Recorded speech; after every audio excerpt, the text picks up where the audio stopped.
Assalamualaikum warahmatullahi taala wabarakatuh. Sekarang berjumpa lagi dengan saya, pecinta kurma zen. Saya sekarang lagi berada di lokasi kurma zen, kebun kurma ya. Saksikan ini.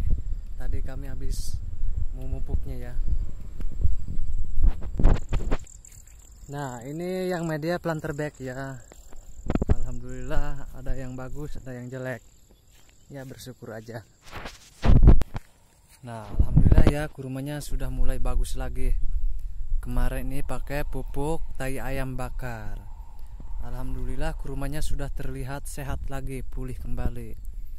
Karena kita mengambil cara lain, yaitu pupuk tai ayam bakar. Alhamdulillah, subur-subur, montok demplon.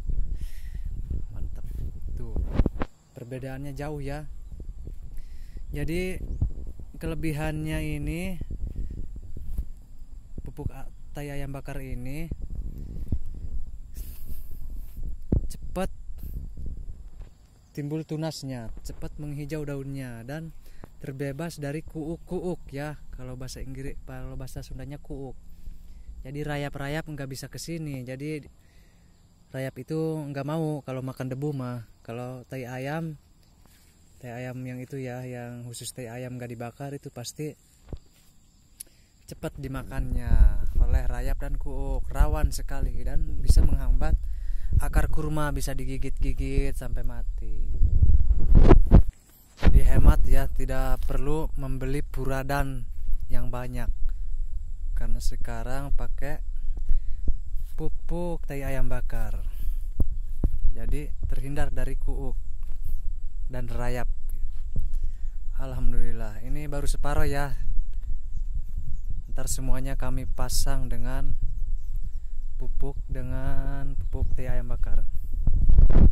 Nah, sebelah sini ya, belum kami pakai pupuk tai ayam bakar.